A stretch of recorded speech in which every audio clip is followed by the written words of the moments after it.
भुसावळ येथे केंद्रीय क्रीडा मंत्री रक्षा खडसे यांच्या हस्ते अमृत भारत एक्सप्रेसला हिरवी झेंडी दाखवत यावेळी या एक्सप्रेसचे जोरदार स्वागत करण्यात आले।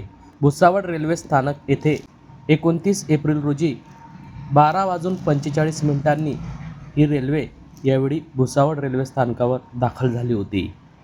अयोध्या कॉन्ट मुंबई LLT तसेच बनारस पुणे हडपसर अमृत भारत एक्सप्रेस गाड्यांचा शुभारंभ यावेळी करण्यात आला असून या नव्या गाड्यांमुळे जळगाव जिल्ह्यासह उत्तर महाराष्ट्रातील प्रवाशांना काशी, बनारस व अयोध्या या पवित्र स्थळी थेट रेल्वे जोडणी मिळाली असून प्रवास अधिक जलद, सुरक्षित आणि सुलभ झाला आहे। आत्मनिर्भर भारत या संकल्पनेतून बळ देत देशाच्या पायाभूत सुविधांमध्ये सातत्याने होत असलेली प्रगती यातून अधोरेखित होते।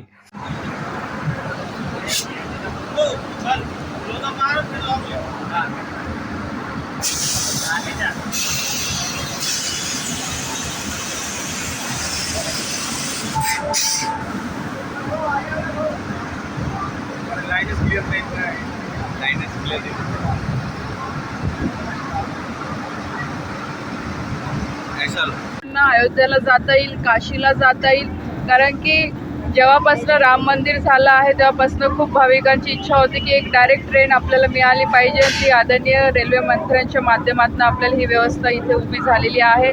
तर मी सगळ्यांचे आभार मानते आणि भाविकांना पण सांगते की एक चांगली व्यवस्था आपल्याला भारत सरकारकडनं ही झालेली आहे, तर आपण जास्तीत जास्त याचा लाभ घ्यावा। आज बंगालमध्ये मतदान होतं आहे आणि 4 तारखेला निकाल येणार, तर काय वाटतं आपल्याला?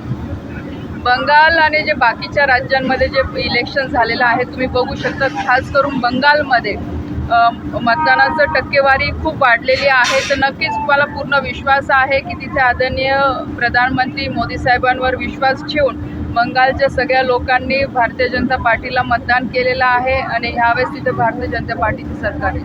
किती सीट निवडून येते? आता